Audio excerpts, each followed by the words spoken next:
were you a big fan of the Iron Man series? Or I like Marvel Comics a lot. I think Iron Man missed me a little bit because I was, when you're younger, I think you like Spider-Man or the Hulk.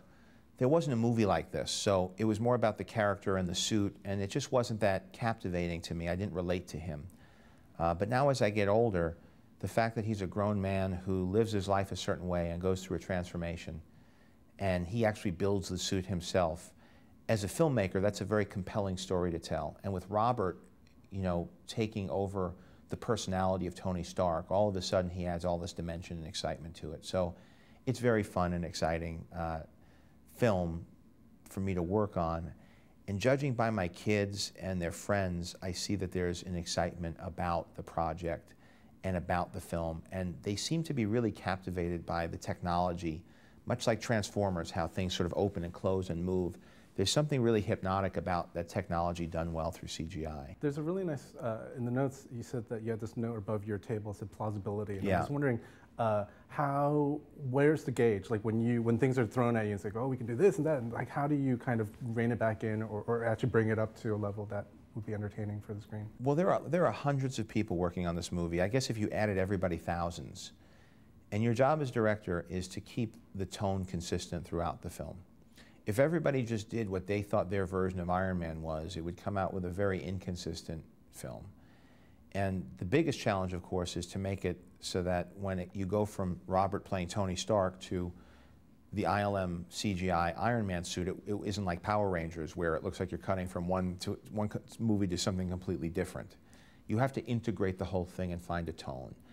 And the biggest thing that contributed to that was the sense of plausibility.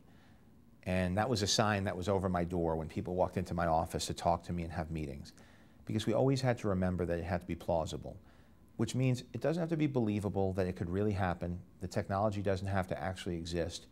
But let the internal logic be consistent.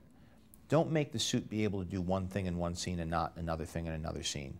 Make the technology in Tony Stark's workshop feel a certain amount ahead of what current technology is, but don't let it be endless that he could do anything. I think that was the problem. I had that problem with Superman in reading those comics growing up or watching the TV show growing up.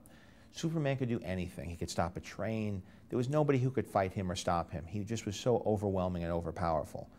We wanted to create some sort of sense of balance with Iron Man, and so he had to have flaws and weaknesses, and the technology had to be plausible in that it couldn't be used to be overwhelming in one scene and then weak in another. So that was my job, was to create that consistency. Terrence did just talk to me, and he brought this really great quote about how when he works with somebody like Robert Downey, he actually brings everything that he's experienced in his life to the screen. Robert does, yeah. Yeah, and so... so does Terrence, for that matter, actually. Yeah, but so working with two actors then like that, in particular Robert, to, you know, here's a man who's redeeming himself by...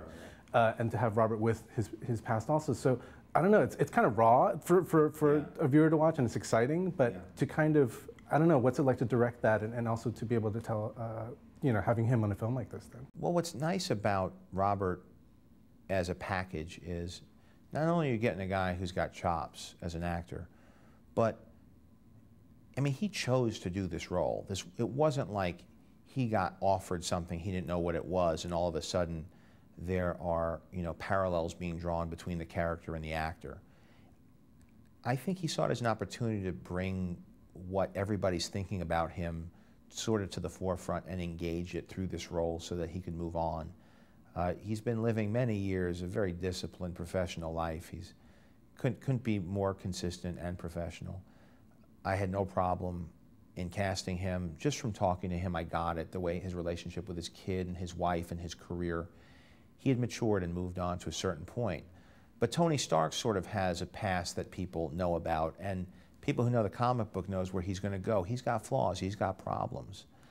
And so with Robert, you almost don't even have to address it in the script, because just seeing Robert implies something, or just the little cock of his head or the look of his eye, you know that he's engaging something that everybody in the audience is thinking about.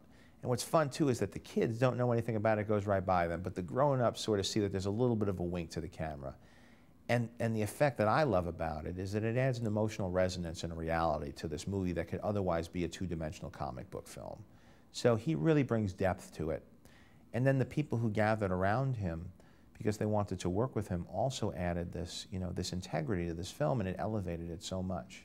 It makes people proud to see him with the success. So I think so. I think people are really rooting for him. And this summer, between this and Tropic Thunder and The Soloist, he's really established himself as, you know, as really the premier leading man out there right now. It's exciting. Thank you very much. Great. It's really nice talking to you. Nice to Thank talk to you.